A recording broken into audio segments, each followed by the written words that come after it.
Welcome to all the viewers and listeners to yet another episode of Common Ground. Uh, Today we've got our very own Bipin Dai here, Bipin Bimoli, Principal and Director of Land and Lease Real Estate Queensland. Dai, welcome to our show. Thank you. Thank you for inviting. Thank you for accepting the invite as well. Thank you so much. Look, it's hard to kind of manage time around with everything, work, kids, and all. But thank you so much for giving time to come here today. Especially, we wanted to have you in this show because you've been here as a international student. You've been through a lot of process today running a company, and one of the area that we keep on getting questioned from our student is, "Sir, there is no rooms." Sir, there is no rooms. Sir, we can't find to rent. As you are already working in that industry, we thought we'll pick your brain today. So, Sure, that's fine. do you want to start with anything particular you had? Not particular. What I wanted to ask to start is with is, like, are you a call person or a text person? See, I talk to people, I prefer it face to face, if not over the phone. Yeah. Because a text message, sometimes when you write something with the autocorrect and all that, people can actually make completely different sense. Yeah. More than that is you write in one direction and you're trying to communicate something, but the people who are actually reading it, they may not going to receive the same information. It could be because they're in a different mood. Yeah. Could be because of that, or because it's simply because the way we actually read ourselves could be a little bit different. So the text is the latest one that I would prefer to do. Okay. When the client calls, I know if the client actually send me a text or if I got a missed call, I try to call them first. If not, rather than leaving a voice message, I actually text them saying that I give me a call. Okay. No, I wanted to know that for myself as well. Okay. It makes a lot easier. What about you, Because are you a text person or are you a call person? Look, probably a call. Call if I have to. It's easier because at least when people talk to me, I can be as direct and they can understand what kind of mood I am on. Otherwise, if I'm texting somebody, I'll say one or two letter. I heard this guy say, if you have to write more than 3 words, it's better to call. Okay. No point in texting because you're trying to explain something that can take less than that time to kind of explain. Sharing really is fine though, right? All the time. That's like talking for me. That's something what we've been doing lately, like a lot. And that's sharing reels and everything. So that keeps us entertained. Yesterday, I was actually about to. Why I'm asking you this is yesterday something popped in my head around 11:30. I got my text ready. You know the text I sent you this morning. Yeah. So actually, I typed that yesterday at 11:30, and I realized okay, it's too late, so I did not. So I waited until this morning to send that. Okay. What's too late for you? It depends on the matter. Okay. So for us, if you look at it in a content of family, it's important. Yeah. Anytime is okay. Yeah. Because especially if the call is coming from overseas, and if the call comes in too early or too late, then it could be something more important because they know that what is the time to call. If we talk about work, if we're actually negotiating with the client, and if the client wants to communicate, because now we are in the process of negotiating, then that is very important. Yeah. So you can't just switch it off and go, okay, hey, it's my bedtime, I'm going, I'll talk to you tomorrow. That talk to you tomorrow could easily lose the business. Yeah. Have you ever, like, what's the late time that you have ever been with the contract signing or any documentation with the client? With the client, close to 11 o'clock in the nighttime. I had one friend who had to actually rock up at midnight. Yes. With where the contract, everything ready because I think they were running pretty tight with the deadline and stuff. So they had to go there, sign document at midnight. So I was like, Was the similar situation because they didn't have a printer at home. So I just go, okay, I'll print it out, you sign it, I'll witness it, and we move on from there. That's good. If you don't, then people, when they sleep overnight, they could change their mind. Yeah. They still have time to change their mind after signing the contract because it still has to be executed as well. But when the people are in the right mind frame, if you don't catch that opportunity, whether it's me, whether it's you, or whether it's anyone else, you may going to miss that opportunity. Okay. What got you to get into real estate? Not to elaborate too much, I've been in sales since 2001. My first sales, the company that I worked for was called Ocean Realm. And what we used to do was door knocking. Yeah, okay. And I was in Sydney. So in Sydney, you can actually door knock until 8 o'clock in the night time. So our peak hours used to be 4 to 8. We used to be on the field from 4 o'clock to 8 o'clock. So what did you? What, was it service related or product? Did you use a certain Product Yeah. related. You can call it service when we used to do the ATD alarms, but Okay. of course it's product related again. What we found at that time in the market is a lot of people actually used to do a rental, right? And other people used to do a lay-by, which is still on now anyway. So what we changed is that you can do a lay-by in-house. Yep. So you actually buy the product and then you slowly pay for it. In other words, it's buying like a car, right? And you're paying that on the installment. But with the smaller goods, there was no facility like that. So for that to make it happen, the only way you can make it happen is go and knock on the door.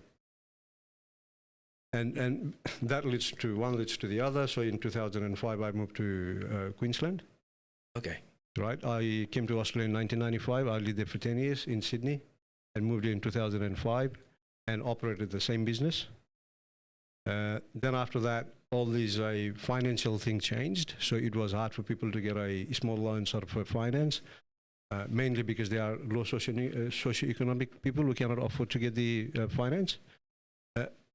When we were doing it back then, the plasma TV, 42-inch plasma TV, used to cost about $4,500.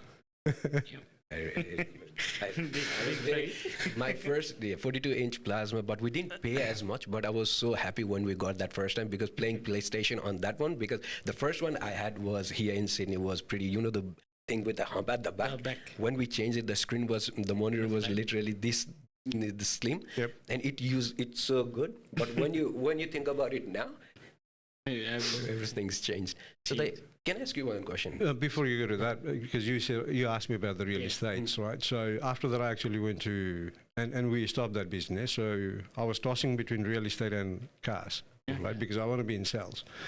So I thought about real estate, and real estate was two-part process. Okay, one, you have to get the product first, and then second one, you have to get the client. And when I look at the car, I go, okay, product is already there, client going to come in, so you're going to be a lot easier to sell. So I started cars in mid 2007. So I started doing car sales. Then I moved to a sales manager. Then I looked at myself and go, okay, because with the sales team, it changes so much, and you get pressure from too many sides. I go, okay, let me look at the finance. So I became a finance manager in the car industry. And when the kids start growing, when we had one, it was easy. Wife used to take them for a soccer and all that. When we had two, the little one used to follow. That was easy. So when the little one start growing, and we go, okay, he deserves the same as well. Attention. But one person cannot take both in two different places, especially all the games happens on the weekend. Then I thought, okay, maybe it is time for me to look at it real estate. And maybe it's time to look at it and approach it a little bit differently. So we started real estate in 2019. So has things changed for good in a sense that do you have that more time? Because obviously, as you mentioned, you obviously have to go to clients. Correct. So has things changed for good? There is pros and cons. Okay, so now it becomes more like it's not 8 to 6. So it could be 8 to 8, or it could be 10 to 10. But you can create a flexibility, a little bit of a flexibility around that. Okay, and people do understand. Exactly. So if client calls me at 6 o'clock in the night, I'm at their home. And if I got to attend the soccer or anything else at 6 o'clock, I can tell the client, hey, can I come in at 7? Because they're home, they would be okay with that. So that gives you the flexibility. Whereas in cars, you got to be there. You got to be when the car yards are open. No, I totally understand because I've seen a few of the real estate agents actually conducting the open house with their kids. Like they do, the kids will tag along because obviously there's no one to look after them. So completely understandable. And the client understands too. Yeah, exactly. And when we do the open house, we got a kids with their soccer boots on. Right? Yeah. And the only thing we ask is at least, depending on the floor, we ask, okay, can you at least take the soccer boots, which is not easy for the kids anyway. So are you, by heart now, are you still state of origin? Are you Blues or Queenslander? I was going for the same question because that's something. That's something because I moved. I definitely moved from Sydney as well. Yes. So people do ask me this question. So I thought probably I'll fire that one. Yeah, sure. I'm still Blues. Oh, yeah. I'm still Blues. I haven't changed it yet. Yeah, okay, that's good. Just What about because, kids? just because you change your country doesn't mean that your country stays with you in some It part. does, yeah. No, Okay, I a little have bit. seen people though. I've seen Plenty, people plenty. who switch things pretty easy. What about kids? No, with me, I even used to tell my friends saying that, okay, if I live in Queensland longer than the New South Wales, maybe that is time to change. Hasn't happened. It doesn't happen. Yeah, it doesn't happen. And the origin in our family is there is a team of 3 and there is team of 1. Oh, so you isolated that. Yeah. The younger one is a little bit here and there. He goes, whoever is the winning team, then he goes, then he goes this and that. But it's more of a 3 to 1. Oh, that's good though. What about you in that case? I'm still. I think I'm still blue because the only thing is I don't follow like. I'm not a very hardcore follower. I go towards the soccer, so if I've got company, I'll watch it. But I'm not sort of person who will just sit by myself and watch the footy. Okay. Probably I'm gonna cop it for this. Well, whenever it comes, like for me, because I directly came to Queensland, so it's always been Broncos for me, right?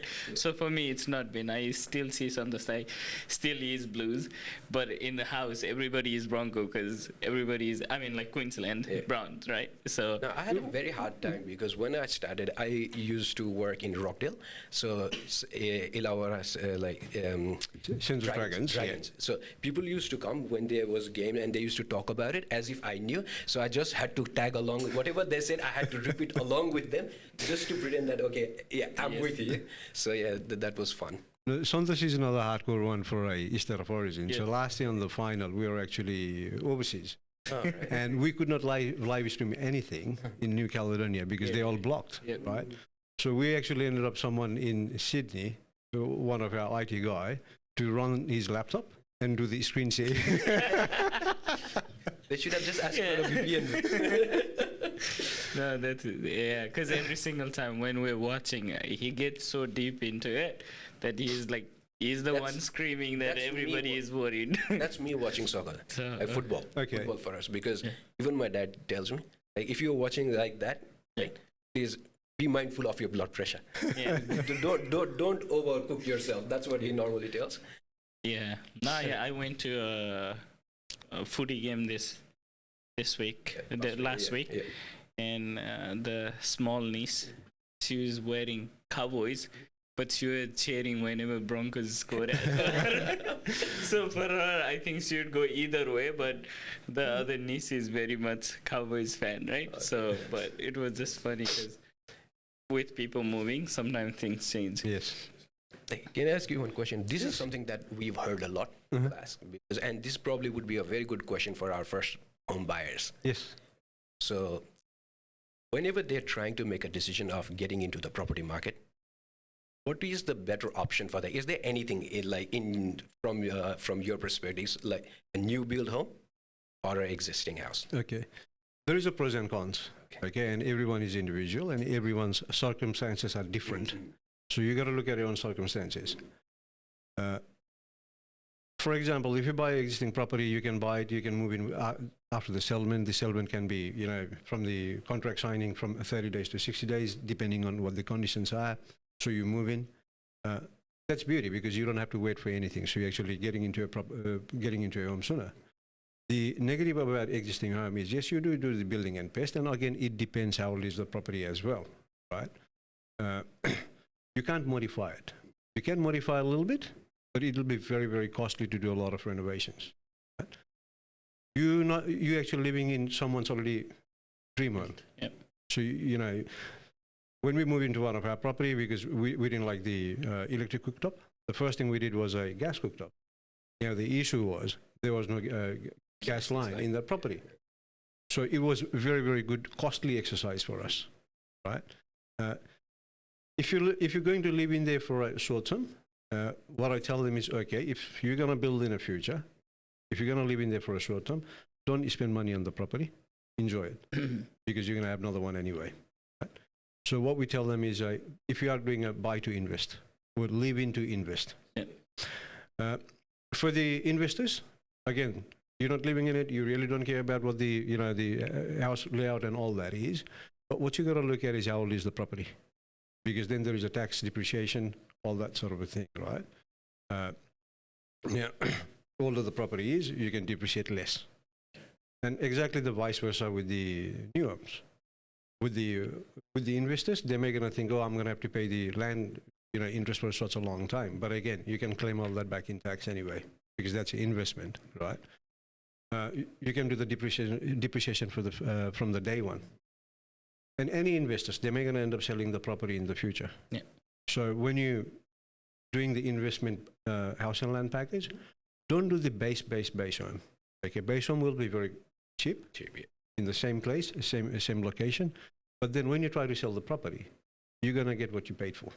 Yes, the property market will go up, but the clientele, they're going to look at it. Let's say if you buy today, build in a year, want to sell it in 7 years, and if you do low ceiling heights, smaller doors, there is nothing fancy about it because it's an investment. You're going to have a very, very cost-effective way of doing it.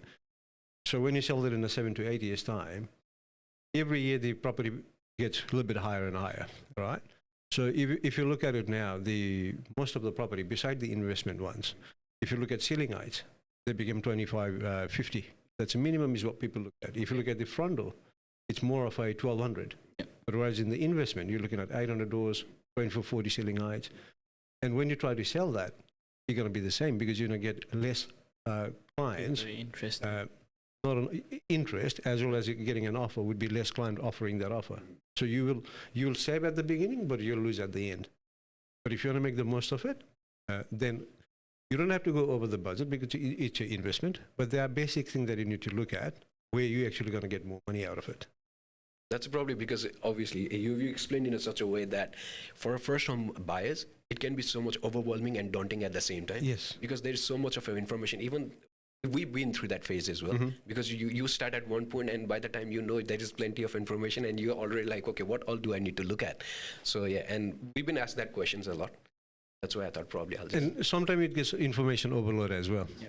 Because one of your friends tells you this, another one tells you that, because if they've already bought the property, all they tell you is their experience. That's the thing. Right? So someone's builder have been really, really bad and they actually took a long time. And we actually had that sort of a builder because what happened in the building industry, everyone knows, the labor shortage, the supply shortage, so everything went berserk.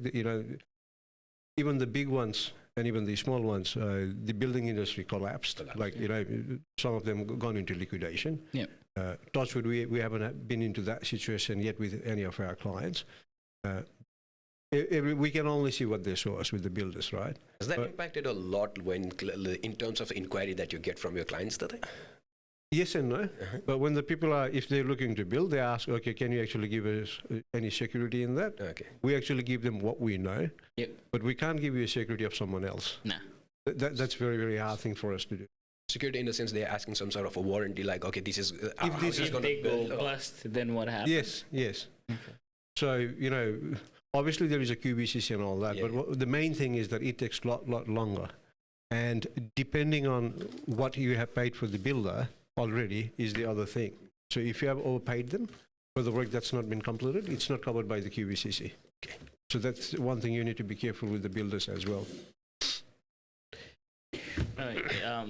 As you said, the main topic where I was headed was because there are builders that were having issues and they've gone bust and everything else. How is this going to impact the market going forward? I mean, like, people are obviously a little bit not so secured about going into building. What if these guys, because all these big builders have been going into liquidation. Yep. Don't know if the small builder is safe enough or going to the big builder, right? So if I'm the new one, what would you say to comfort me as far as, like, is there anything the government does with regards to this? Or there is a talk saying that about since this happened, there is a talk about bit of more security for the home buyers is one. The other thing they want to change is the insurance with the QBCC, so they can actually implement a high insurance for the builders. So the QBCC secure a little bit more into that regards as well. QBCC is pretty much a judge and jury sort of a thing. Okay. The worst thing that happens to the client is, again, If the work is not done, don't pay them upfront. For example, when you actually build, there are stages of payment, right? Yep. So you pay deposit, then you pay once the slab is done, then you pay once the frame is done, then you pay when the enclosure is there. So if the enclosure is not at least 95% completed, don't pay it. Okay. Because that bit is not covered. So your builders you may gonna like your builders and you love your builders, but no one knows what happens with the accounting side of the thing, or what is happening inside the door. So you got to be a little bit safeguard to yourself as well. So probably in that equation as well, I think when I think about it, probably I could be wrong as well. So there's real estate agents, builders, and then not so much of the real estate agent in this scenario, builders, and then probably there would be someone looking after their finances as well, isn't it? Correct. There would be bank and then the customer themselves. Yes. So when they are releasing that fund to the builders, obviously that goes through a channel, isn't it? See, yes. So bank does not do the inspection in each stage. Okay. Bank relies more on the photos that have been provided. Okay. We have actually seen the photos of different house, sending the same photos to this house. Yeah. The job was completed, and they said that it was error, da. But when we look at it, we just go, okay, that's the same photo we received last week. So what's wrong? This color is not the same. What's happening? So we ring them up, and they go, no, there was confusion. But there are builders who try to actually do those sort of a thing. Okay. And when builder does that, the mentality is wrong. There are now a couple of the builders who have actually come out and said that they don't owe any money, right? So they don't borrow money from the bank. Mm-hmm. They actually pay their contractors as the job is done. They don't hold the money back, and they actually get their contractors to give them reviews as well. Okay. So they're actually building a little bit of a credibility within themselves, saying that hey, we are debt free. Yeah. Our contractors are getting paid. We are more secured. Obviously, there is a cost to that. Obviously, when they can actually do all that, they have right to ask a little bit more. 100%. Yeah. Which gives you a bit of a security at the end as well. They want the same on their side as well. Absolutely. Security. Absolutely. Yeah. Okay. That's great. So the regular question, which I said earlier, renting. Right now, why are everybody struggling finding a renting here in Queensland? It's not only Queensland, it's everywhere. Okay. Right? Yes, there is a supply issue. Okay. Everyone knows that. But one of the main factor, some people talks about it, but what's not so much out there is a short-term lease is growing and growing. Like the things like Airbnb, stage. So there are plenty of properties, and even ourselves, we know in our group that some got units, some got house, but they actually make it as goes through Airbnb.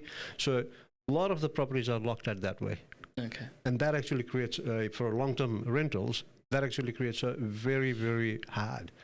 But it is regulated. But from my point of view, the government should be looking at, I don't know, maybe say that if you're doing a short-term lease, you cannot do continuously more than this term, and then you can do long-term for this term, and then you can go back to this. That would probably freeze a little bit. Okay. Which I haven't exercised, but in that regards, if someone does something along that line, that may gonna free a little bit. The other thing that actually impacted, yes, people used to have holiday homes before, right? The other thing that impacted is because of the COVID, people could not fly overseas. Yeah. So they got a lot of cash flow. So they started buying A, property, B, holiday homes, right? And the holiday home it doesn't even go most of them doesn't even go in a short-term lease. It stays there. So maybe 3, 4, 5 times a year, they're going to go and enjoy their holiday home. Some people may going to go on the weekend if it's nearby. And that actually takes a lot of stock for the rentals out of the market. Not only that, I recently read an article where it says that definitely in the bigger cities as well. So there are apartments which have been sitting vacant. Yes. So isn't there anything that probably government would step in and say, hey, you should look into this? Should. Because there is a lot of foreign investment done into these apartments and units, which has been just been sitting idle. Yes, because with the FIRB, they can only buy the brand new. Right? If they buy the existing property, they have to have a lot of renovations and all that. And a lot of these properties get sold what do you call this one? Before built. Mm-hmm. Okay? Yeah. And The contracts. yeah. So once the property is finished, because the foreign investment, they're doing the investment, they don't want to do anything at all. They just let it sit. Exactly. Because they got cash, they just want to spend that cash. And that actually creates the other vacuum as well. So is government planning to have some sort of regulations into that, just trying to ease this pressure? Because I heard it's obviously the rental market is at the lowest at the moment, isn't it? Yes. Occupancy-wise. Yes. So if you look at, say, Brisbane, or Brisbane 1, last week it was sitting on a 1.2. So it's that bad. Yeah. Uh, I heard a rumor that they were going to tax higher if you're doing it short-term rental like Airbnb. I'm not sure if that's in a talk or anything, but I heard some sort of rumor that they're trying to increase more taxes on those, so people would be discouraged to do that. Is there anything like that that's been?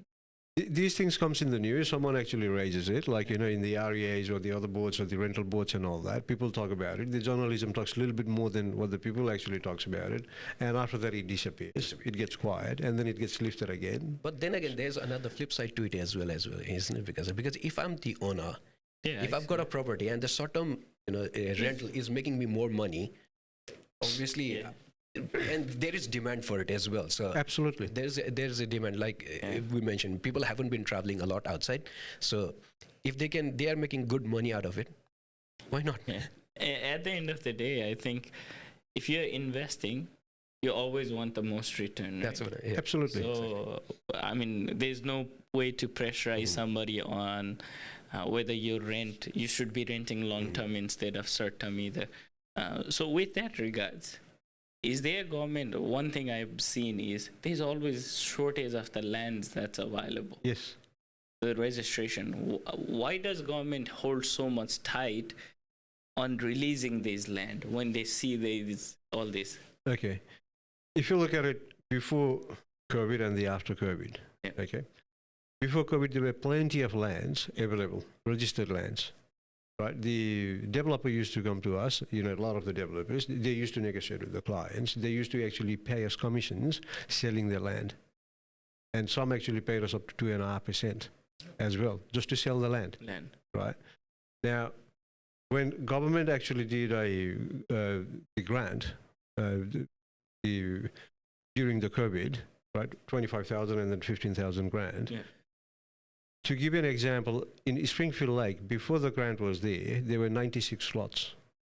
And they used to release very, very little flat lands because most of those 96 slots were in a sloping blocks, split levels, right? In 3 days, those 96 slots were gone.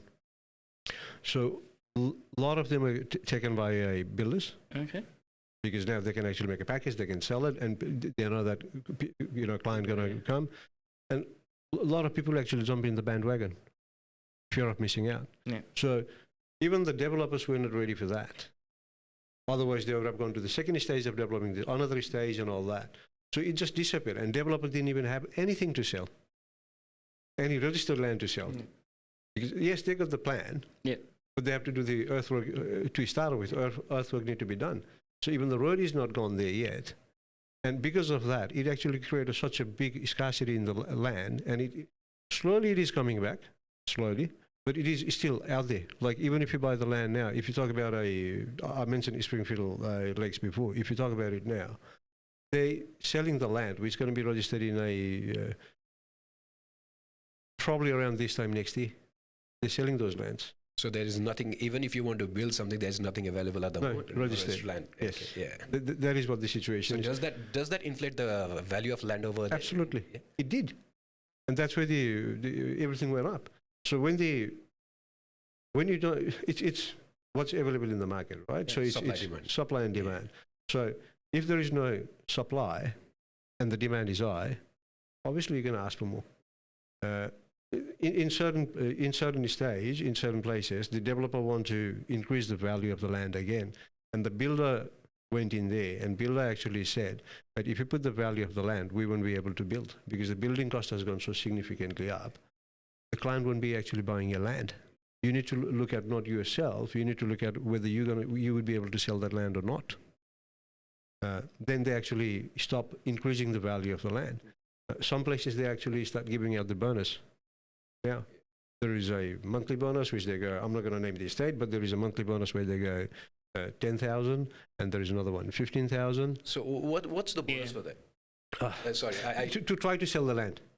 Ah, Because the building cost has gone so much up yeah. that people are a little bit scared. And where the interest rate is going as well, people are a little bit scared to go into the market. And since people not going into the market to buy it, that actually builds up again on the rental side again, because they need to live somewhere. Yeah. That actually creates the situation as well. So they're giving the incentive so they can actually sell the land. Okay, then. And again, these are not registered land. Okay, they're still unregistered land, which is going to be registered towards the end of the year. Yeah. But still, people are vying for it, aren't they? The reason they're giving the bonus is because so they can sell it, because people are not buying it. Because when they look at the land price and then they actually go and talk to the builder and they put that together, they just goes, okay, because the interest rate is going up, and they talk to their broker, then they go, no, you can't afford that. Nah. Because the higher the interest rate goes up, your affordability actually comes down. Yeah. And that is what's creating, for our type of clients, especially the first-home buyers, that is the biggest issues with us, is because where they used to be before the interest rate went up and where they are now, the borrowing capacity has gone more than $80,000 less. But the property price and everything has gone up. Gone significantly. Yes. So they want to buy it, but they can't afford to buy it. So would you suggest someone like first-home buyers or something, if they want your consultation, would you ask them to wait for some time, or? The first thing I would tell them is go and have a chat with your mortgage broker or your banker. Find out what your borrowing capacity is, right? If the capacity is there, it's never too late to buy.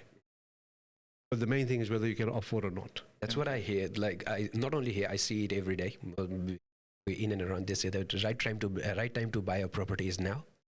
It's always now, I think. Yeah, that's what I mean. Because when you try to always, balance the equation, obviously, that's what people, some of the people that I know, they were talking about, okay, interest rate has gone up, definitely. Yes. However, they're waiting like, okay, yeah, prices of the property might come down. Yes. So that's, if you can, obviously depends upon the affordability, but if you can afford it, they're like, okay, that does make sense to, to weigh in that way. So. Okay, to give you a quick example, we had a client 2 months ago, and the property was right. And he goes, look, the interest rate is going up. I'm not going to buy it now. I'm just going to hold and see what the price is going to be, right? So property price, he was looking for an existing property.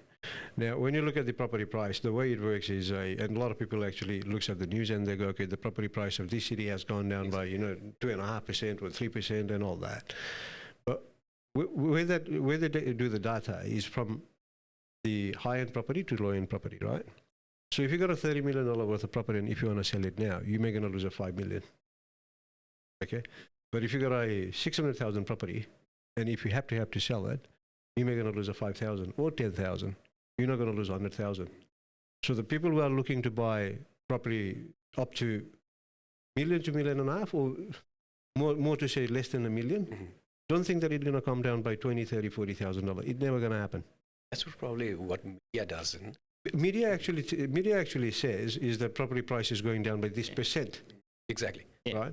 But the percent is calculated overall. And that's the worst thing, because the news, like with the media, things change every day. Yeah. That's really hard, because sometimes they say, okay, things might be looking gloomy for Brisbane, but then again, they would be very next day, like, okay, because of Olympics, this, that, Brisbane is one of the suburbs to look, Brisbane is one of the state to look, to city to look at. So you can't really make up your mind, No. who's telling what's right. Before I come here, I actually had a quick look on the phone, and one of the latest news was the interest rate going to go more higher than what's anticipated. Mm-hmm. And I looked at it, okay, and it actually relates with the Silicon Valley Bank. Yeah. Right? Yeah. Now, when media is not doing anything wrong. No. They're just giving the information out. But it depends on how the people are going to think. So some people may going to get worried and go, okay, now I can't really afford to keep my property. I have to sell it now. Mm-hmm. Yeah. And when people have that sort of a mentality, and if they want to sell it now, that's when it actually going to hit the market. Because if they start selling it for loss, or significantly down because they get scared because of these news, then that's where it actually affects the other property. Definitely.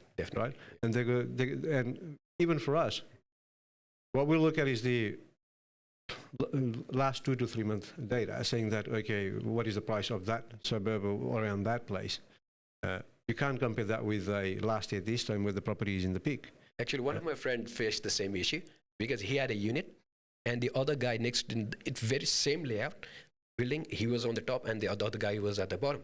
Right. So what happened was the guy who was just underneath, who had to sell his property, who said he sold it for like a big loss. So apparently, what happens is when they're doing the comparisons, To look at the and price. he's probably like the Valuation value goes of down. his unit got hit hard. Exactly. So, yeah. Even if he's not selling, and if he's looking to consider refinancing, that will actually affect. Yeah. So the idea is that if you in a little bit of a struggle with the money, but if you can actually sacrifice few things of your daily life, and if you can actually hold on to the property, I'm not saying don't sell it. It's going to affect us. Obviously. But you don't have to be that scared to sell that for a loss. Right? You may not going to get the result next week, but you will get the result. You don't have to sell your property for a loss. That what people think that it's going to happen this way. Can I ask you one question there regarding when someone is ready to sell the house? Because, there are a lot of articles how to increase the value of the value of your property, this and that. Yes. So some websites said, don't waste too much money on that because you're not going to get as much as return as expected, though. Correct. So what is your thought on that? Like? It all depends on the individual property, right? So if you give me an example of our old property, then I can actually say, okay, this is how it's going to work. Because I've been to your home, so I can actually give example of your own home. So if I look at your home and if I have to go, okay, do this, do that sort of a thing, I'll actually say that, okay, the backyard, Definitely. maybe do a little bit of a maintenance, okay, and give it a fresh paint. That's all you have to do. There is no point doing the bathrooms, the kitchens and all Exactly. that. Because the most expensive thing in the house, whether you're building the new one or doing the renovation, the most expensive thing in the house is the bathroom, okay? Every single tradies who actually works in the house works in the bathroom, regardless. Yeah. Because you look at the painter, the electrician, the cabinet maker, the shower screen guy, the plumber, you name it. Everything, or every single tradies will work in that bathroom. The second one is the kitchen. Yeah. People actually, depending on, if you got a huge kitchen, that's a different thing. I'm just talking in general. People think that the kitchen is the most expensive. It's not. It's a bathroom. Okay. If you do renovation of a bathroom, and let's say if it costs you 20 grand, you're not going to get that 20 grand back. That's what I mean. Yeah. Okay. But if you do a little bit of a landscaping here and there and tidy up the house and fresh paint, you can get away for $4,500, That'll actually add you probably about $10,000 in the value.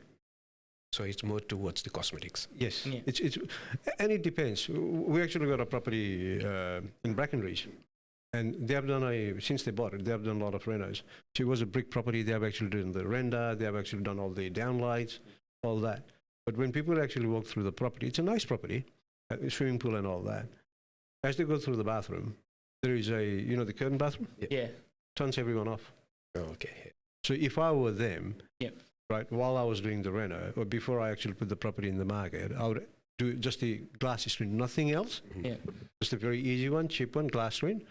Probably could have cost him $3.5 grand. Would easily double the money, because that actually you can see through it.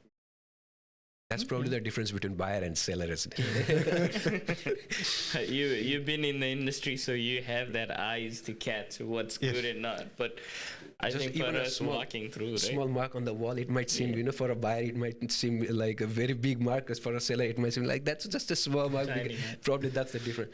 On the lighter side, what has been one of your like good and bad experience? Like in terms of well conducted, could it not just in sales but in real estate? What has been your like good and bad experience? Good and bad experience. Now, is that about personal or is that about related to work? No, anything. It could be anything. Like I went to one of the do photo shoot. Like for example, one of the worst thing I remember is when I went to do one of the photo shoots for the property. I didn't realize. First of all, turn off was I'm scared of dogs, to be honest. So they had 2 big dogs. Went inside, they had cats as well, few cats. Okay. And when we went to do the photo in the third room, it had a big glass with all the red lights. So it had a very big freaking python in there. Okay, if there was a python, Yeah. if there was a reptile, a I snake, said I can't do it anymore. I just walked out because that was too much for me. No, that was too much. Goodness me. Even when I think about it, I could see you. oh yeah. Chills. I don't understand how people can sleep in the same, let alone the house, like in the same room, with In my university, one of the friend, we're not allowed pets, but snake wasn't counted as pet, so he brought snake. and I had to kind of look through the rooms. That was part of being like the resident advisor, the in charge kind of. So I went through, and then the snake was there, and I didn't see. He had gone home. I opened the door. I didn't see the snake, so I panicked and closed the door and ran away. And That's what I would like, because I wasn't going to go inside the room at all. But he said he was feeding and hibernating or something. I said I don't want to get inside that room, no matter what. Yeah. But yeah, people, I can never get behind that hobby, but. Maybe it's just me, but no, that's me too. Probably I'm worse than you in that case. So with snakes, I can't do it. With the bad experiences, when people lie to you, and the limitation of lies is what matters, right? Yes, people do make white lies. That's a common thing. Sometimes you lie for the benefit of the others, not for the benefit of your own. But when I say lies, is more of a cheating. And going out and telling everyone that, okay, this one did that and that one did that to me, sort of a thing. That's the one of the worst experience I had, which is still going through the legal process and all that. So that's second issues. There are lots when you talk about goods, right? If I relate that with my work, then the handover is the happiest moment, right? Even the house getting built lately delayed and all that. Yeah. The handover, when the people actually get the keys on their hand, the excitement that actually they have, a little bit of goods, a little bit of bads, but you know the excitement that they have at that time, that's the happiest moment. To see that smile on to see that smile, and you feel like, okay, at least we've been through you. It's not like, because our process is not like getting the selling the house and land package and leave everything with the the builder and the client, because we go through every single stage. We go through inspections with them. If there is anything legality issue, we actually talk to our solicitors, goes, hey mate, what is this if this thing goes? If they want us to go for a color selections, we actually go with them to give them advice. Yeah. So we go through every single thing. And they actually call us. See, the thing with us, the difference between us and the builder is, normally the client can't ring the builder after 5 o'clock, and they're not going to listen to all the whinge. No. So when they get a little bit frustrated or nervous, or all those things, we're happy to listen. Yes, we don't have all that solution, right? If you call me at 7 o'clock and then you start going off about a few things that the builder don't do, I can't give you any solution then, but I can still talk to the builder tomorrow. Yeah. And at least you let your chest out. So when you go to bed, at least you feel a little bit relaxed. Yeah. And that makes them a lot of, okay, we're dealing with the right people. And definitely getting a home built or buying a home, it's not it's a big investment. It's probably the biggest investment that you probably fork out. So it's not like a small thing that you do keep going on every single time. So it's a huge. And it's normal for people to be nervous as well, isn't it? You buy a shoes today, you go home, you don't take a tag, you wear it on, and then you didn't like it, you can return it tomorrow, right? With the cars, to a certain extent, you can actually cancel the contract as well, right? So you're not going to change your mind. But when you sign the contract for the house, then you are locked in. Exactly. So you have to do all the due diligence beforehand and get the right people to have a look through with the right eyes. We all got our friends. And, my friend may have bought a existing property. But if I have to give advice to another friend of mine who is looking at the house and land package, the only thing that I can give them is my experience and what I've heard, but not the one that they're actually trying to find. Yeah. And having that, it's good to have a conversation with your friends and your relatives and all that, but you have to make up your own mind when the decision time comes. You have to sit down with your partner and make up your own mind that is right for you. Because at the end, when the house is finished or when the house is settled, you are the one who's going to live in that property. I've had friends as well who started building their house, and they're like, mate, we didn't know what to expect, or it was so much. I don't even know how the final product would look like. You keep on changing mind, and you keep on changing so many things. Yeah. But leaving this topic aside, what I want to do is I want to go back to 1995. What was your expectation, or what did you think? No, that's interesting. What did you think about? What did you have in your head about Australia, and how was it when you came here? Okay, I actually want to go to America, Okay. right? And one of my mom's sister's son, who is a doctor, he actually suggested, okay, rather than going to America, why don't you try where the less Nepalese are, where there is likely to be better growth, where the, because initially when I first came here, I actually came to study. There was no thinking about, I never thought that, okay, I'm going to come and live in Australia sort of a thing. And he actually motivated me to come to Australia. The good experience about landing in Australia, I came with another guy whose uncle was already in Australia, right? And he was a chef, he had a car, so we actually caught up in a travel agency. Back then there were not many Nepalese people who used to come. So we actually caught up in a travel agency. We both happened to be buying a ticket. And he goes, oh, don't worry about it, this and that, all that jazz. My uncle is there, he'll come and pick us up from the airport. Yeah. So he even actually put his phone number in his suitcase, right? We came out of the airport, all this and that. And we went outside, we waited. Back then there was no mobile phone. And I go, okay, where's the number? He goes, it's in the suitcase. I said, okay, probably you need to open the suitcase and get the number out. So he opened the big suitcase, got the number out. Now we didn't have a Australian coin to call his uncle, right? Because it was payphone. And payphone used to be 40 cents or 50. Okay, 220 or 150, right? Now, we didn't want to change the whole money at TravelX, right? Yes. Because we just wanted to go up and get some more knowledge before we start exchanging the money. So we actually went to the TravelX at the Brisbane airport. This is in 1st of November, 1995. And we said, I think he gave away $5 or something to change. And they go, no, all this sort of a thing. So one gentleman actually saw us and he actually asked us, he was Indian. And he goes, what's the matter? And we said this, and he goes, okay. And he actually gave us 50 cents. So we called the number, no answer. I was expecting that.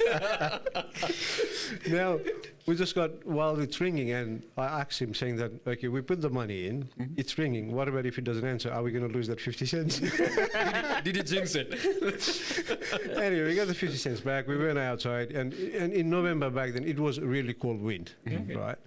We waited for 3 hours, and then he goes, okay, I believe there was a Mom's College or something, I forget the name, in Oxford Street. And he goes, there are plenty of Nepalese people who goes to this college. If we actually catch a cab and go there, somehow we'll actually find where he lives. I said, okay, let's try that. So we got on a cab. We said, okay, let's go to this. And cab driver actually stopped saying that, okay, he was nice. He said, I'm actually putting this in a park. I need to get some gas. Right? And at the same time, we said, okay, can you actually call this number? So when he called from inside the service station, the guy actually answered the phone and he got the address and he dropped us off at the home address. That's great. But we were in the airport for 3 hours in a cold wind. Okay. Nice. I slept at the airport the first night I was in US. So I mean, you had a little bit better than I mine. thought mine was bad, but I was at least picked up. I didn't know where to stay that night I landed here. But at least I got picked up. So Okay. Mine is not that bad. They came to pick me up the next morning around 7. So we slept at the airport that had no... So you had company? I had 2 other guys that went to same university with me. Right, so not too bad. we just slept around, and before I had yelled at both of them for bringing food, what caused us delayed and miss our flight. And at night I was eating the same food that I was yelling them at first.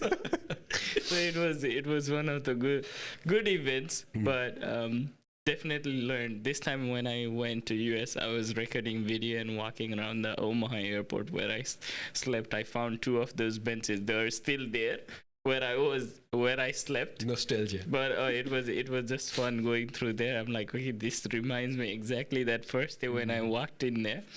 But look, coming from that to where you are today, what do you see as one of your biggest achievements, or this is my proud moment? When do you recall any incidents like that? Oh, there has been many, especially I relate that more with my family, especially with the kids. And when they achieve something, it actually makes any parents proud. Not only that, I'm not so sure if Vikas sir knows. Actually, if you go and type Ishan's name, he's got an article on Career Mail. He's as a Christmas child. Yeah, Christmas child. Isn't it? Yeah. Yes, Yeah, I yes, guess because so. he was born in the Christmas. He Yeah. was the first baby for the Ipswich Hospital. Hospital, yeah. But any parents to have a kids is a proud moment. That's not only me. Everyone is the same. And as they grow, there will be so many different things. Yes, there will be upsetting moments as well. Don't get me wrong, But I actually revolve or think about a lot of those moments in the family rather than the work related. There are a lot of good things in the work. There are a lot of proud moments in the work. When I was in the car industry, getting a Guru Award and all that sort of a thing with the Motorama, there's a lot of those are there. But with the family, because we don't get enough time to spend the time with the family, right? And it's for all working people, it's the same. So any moment that you can catch, which actually becomes good, you just treasure it. No, we were talking about this last few weeks too, that in life, I mean, both of us, we looked at so many things and priorities has changed. And one of the biggest that we talked about, that time with family and time with your loved ones and everything. So that's why, I mean, this is something that hits home with us as well. So is there any day of the week that you say, okay, I don't work? Or Day of the week. There is no such a day. no, that's what I wanted to know. I think being a business owner, right? That's one of the thing that you have to be. That's what you actually choose to do when you start your own business. Is saying that okay, even for the restaurant people, they may gonna close on Mondays, but then that is the Monday that they may be involving themselves in the accounting or preparing for the rest of the week. From the outside, shop is closed, but from inside. There is still that even if they're home, maybe they're doing the orders, maybe they're doing the accounting side of it, maybe they're planning to bring out a new menu.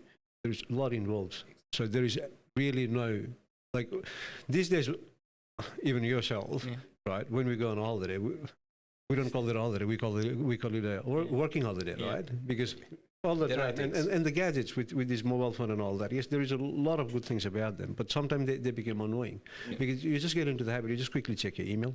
And you see something, and then you got an obligation to reply it. Yeah. You just have, you just cannot not reply it. Maybe not straight away, but it's on the back of the mind saying that, okay, I have to reply that one. So you gotta go somewhere there is no network. I realized that. One night I was away where there was no network, nothing.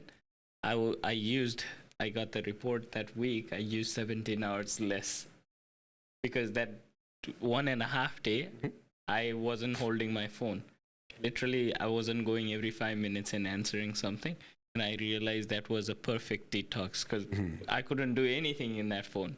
Only time I picked up was to take pictures. Otherwise, I couldn't even respond to anything else. So that's good. Saying that, we actually went for a camping off Roma in New South Wales border, right?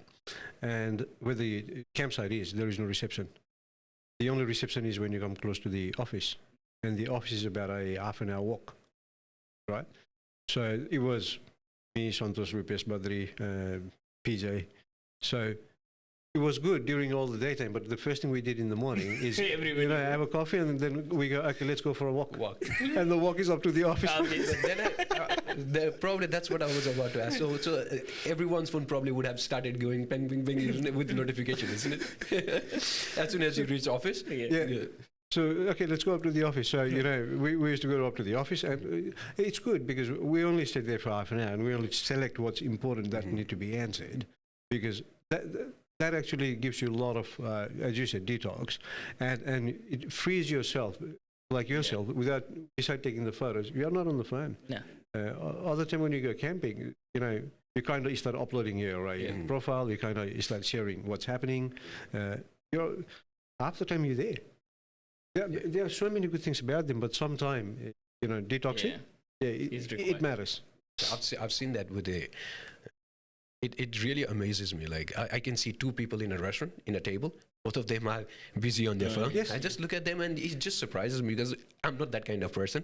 We do use phones for obviously there is something that needs our priority or we need to do something. That's fine. Otherwise, when me and Charu are there, like we are there. in that moment. But since that someone, they're Yeah. both busy taking pictures of the food rather than talking to, what are you guys doing? Priorities are changed. Obviously, I think today there's so much focus on the social media, and more than for yourself, you're doing so many for things outside. And I think until that priority change, a lot of people who are truly recognizing the impact of social media in their life seems to be running away from it. I've seen my friends who work on these social media platform. Some of them don't have any of those on themselves. Like they don't have an account for that. Because once you have realized it, obviously there's good and bad associated with everything. 100%. But in regards to this, if you were asked to give advice to any person, any students or somebody coming here, you've had this experience of being here from coming off with no idea of anything else to today setting up your life, having a family and everything here. What is like few things you would highlight for somebody who is stepping into Australia new? What is things they need to focus on or do? Or As you just mentioned, the first thing that you have to look at is a priority. Okay, you need to have a clear set of goals, right? If you don't have goals, you don't know where you're heading. Okay, you can jump in a car and you don't know where you're gonna go. Where you're gonna go? Yeah, You'll be just driving, maybe just around and around. So you need to have the goals or the destination, saying that okay, because they already know before they come to Australia what they want to do. Yep. Nobody comes here without having any plan. No. So for myself, when I came here, I said that, okay, I'm going to study and go back. That was my plan. I had some goals, Yep. right? The priority change. It happens in everyday life. It could easily change, right? And if the priority is changing, and if it is changing for the bad, then maybe it's not good to change. If it's changing for the good, hey, shift your goal. Go upwards, don't go downwards. That's the way I actually firstly look at. And the second thing is that if you can, don't lie. At the end of the day, there is one person you cannot lie, is yourself. Exactly. Right? So if you think that you can make things up and you're going to make something happen, you're only going to live for a short period, not for a long period. One day you will get caught. That's a reality of life, okay? Yeah. But at the end of the day, when you go to bed, whether it's a big or a small lie or any other time, you know that you have lied. And to keep that lie, you're going to have to lie on another one. And it just multiplies and multiplies. One thing I read, I don't know, it was a few years back. When you tell the truth, you don't have to remember anything. yes. That really resonated, because obviously if you lie to someone, then probably you'll have to remember, what I said and when I said and everything. Yep. But if you just tell the truth, then it makes your life so much easier. If I have to say the same thing in a positive way, I would say be honest to yourself. Exactly. That's great advice, because I think so many times we get so much confined with everything else. As you get here, there's flashy lights, cars, this, that, there's people coming, new phone, social media, this. People get so much lost into the brightness of what the new place has to offer that we truly forget why we're here in the first place. I've seen so many students that have come through and missed those paths and gone into various activities that's not good, and they have realized and come back. But in that period, they have lost time. They have lost time that they can never get back. And some of them have not only lost time, but has impacted so many things in their own life that their student visas or their future here is no longer available for them. So that's why I asked, because you've been here and you've spent all these years and time. Is there any? Can I quickly go back to asking you something? Yeah. Why you probably, this is for the listeners and viewers probably who are planning to buy a home or sell their home. Why use an agent? Good question. And can I tag something quickly onto that also? And your perception on FSBOs, like for sale by owners. So if they want to sell them themselves, so instead of doing that, why an agent? Okay. So with the information that's available online, and there is even a platform, Sell My Home and all that sort of a thing, If I have to give you a very, very short and quick response on that, if you can remember Purple Brick, they were there, they make a big noise. They did say they're going to be, there was a term They were planning to be the market yes, disruptors, isn't it? they said that they're going to be like an Uber industry in the real estate industry. Yeah. They didn't even last 2 years in Australia. Okay. You can sell your own home, there is nothing wrong with that. But what is your experience? How many homes you have sold in the past? So how are you going to talk to the client? How are you going to know that the client are the buyers or not the buyers? You can do open homes. You can do all that. But you will be missing out on the critical thing. So in other words, if I have to tell you, I can cook, right? And I enjoy kitchen. There is nothing wrong with that. But I'm never going to make the same food that the restaurant chef actually can make.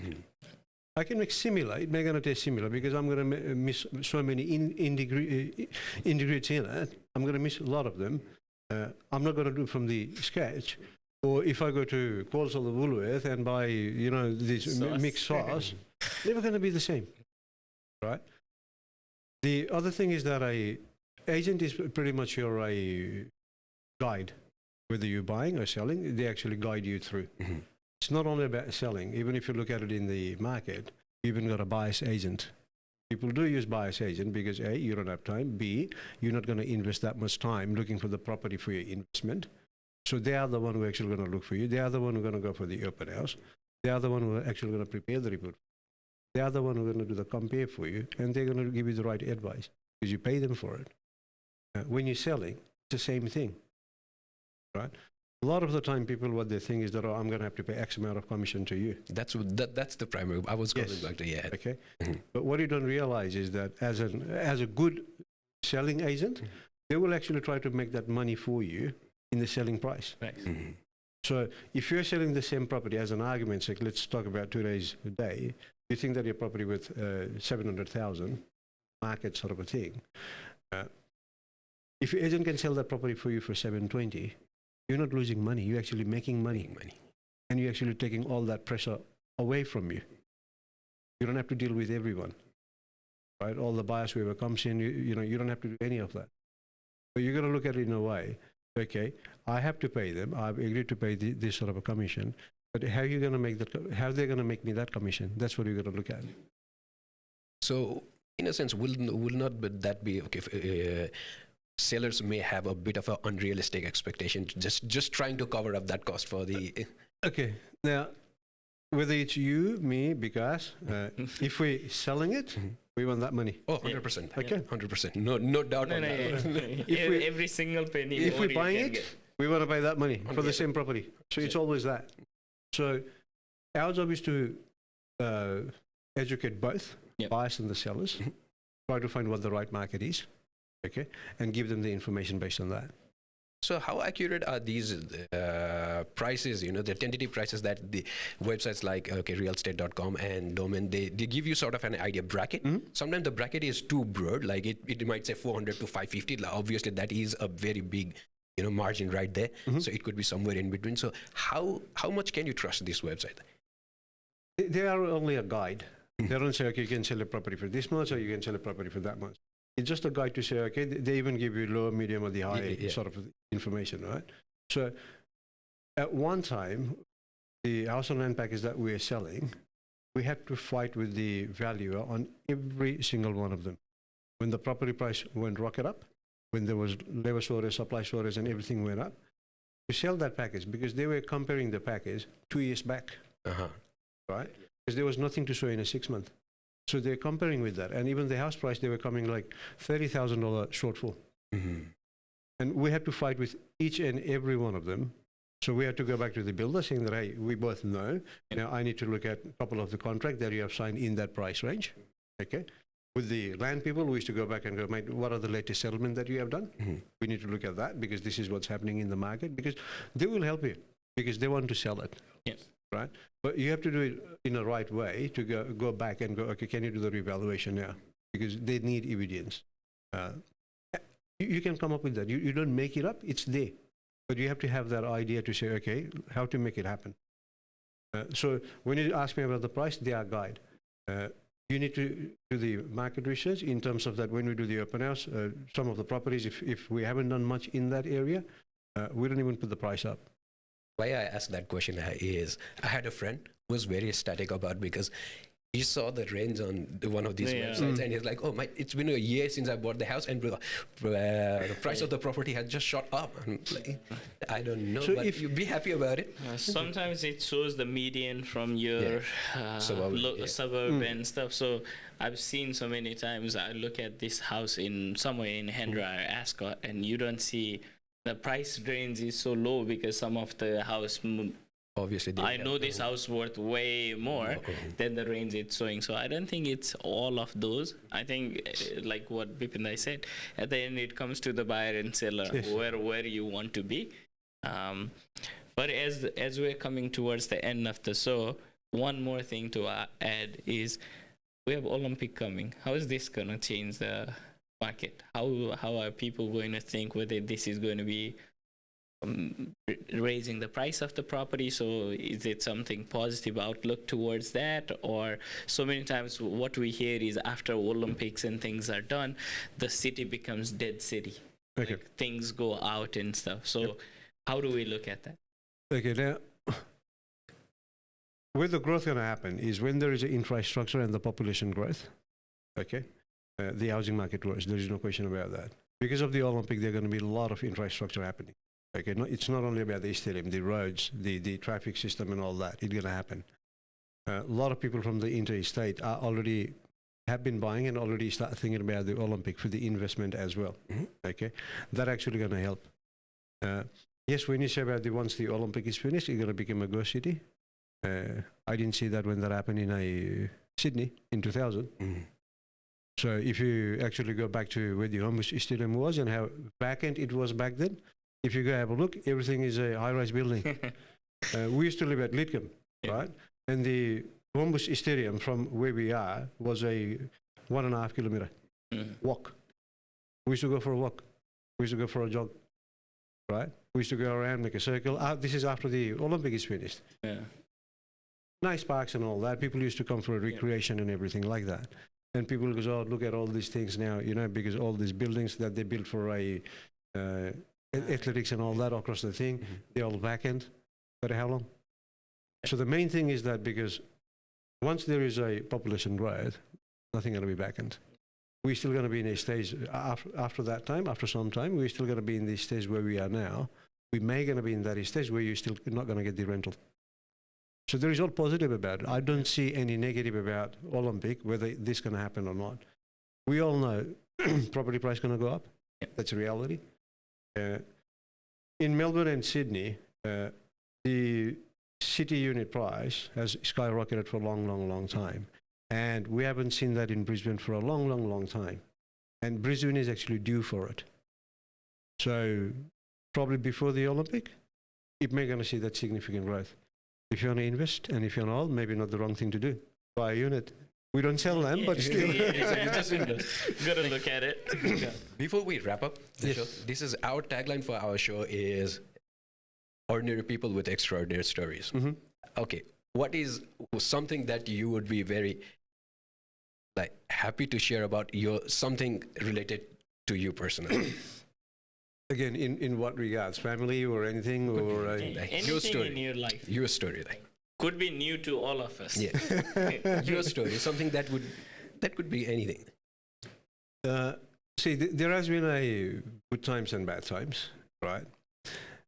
One of the good stories that I actually remember about me in a bad time, if I have to look at it that way, is I was living at Lewisham, and I think it was in 1996, 1997, somewhere there. Before that, I used to live with a lot of friends, how the student leave, all that sort of a thing, and I could not handle, because one of the things about me is cleaning is at-home cleaning, at least surface cleaning. I just can't comprehend, right? And when you live with these students, they come home, they actually throw their socks one way, the cops lying there, you know the drill, right? Yes. So I just thought, okay, if I don't like it, maybe I have to spend money, right? The reason I said money is maybe I have to find a rental by myself, so I don't have to go with all this. So I actually rented out a one-bedroom unit in a Lewisham. And because we used to do a shift work and all that sort of a thing. And there was one point where I hadn't had any money to pay the rent. And one of my friend who used to work with me, and he was a manager at a Hungry Jack's, and he used to love poker, playing poker, right? Gambling. That's his thing. I got no issues, right? And partying and all that. So on Thursday night, I said, mate, can you actually give me $170 this week because I'm getting paid next week? I'll pay you back because I need to pay my rent today. Yeah. His answer was, look, I only got $380 with me. I need to go out tonight, so sorry, I can't lend you. Yeah. Right? And from that day, I thought, okay, because if I don't pay rent, am I going to be kicked out? Yeah. So I have to actually collect, $30, $40, $50 from here and there just to pay the rent. That actually made me realize, saying that whatever you do, have a little bit of a safety net. You don't have to have extra, but that safety net, you don't know when that's going to come in use to. Probably you haven't heard about that before, but there you go. Thank you for sharing, because And there's a lesson in every, that's what we always keep on saying. Everyone has a lesson to share. Obviously, there's one as well. That tells you the value of money as well. Yes, Definitely exactly. does. And also, I would say that the priority as well, because the other guy, he said, probably instead of lending, if I have to party, he's got a different priority. You got a different priority. Exactly. and that's big lesson too. You got to be taking care of yourself. Exactly. Right? Nobody else will do it for you. And that's something we constantly say to our students as well. When the time comes to party, you'll have all the friends join you. But when time comes to do your thing, will they show up to help you then? Exactly.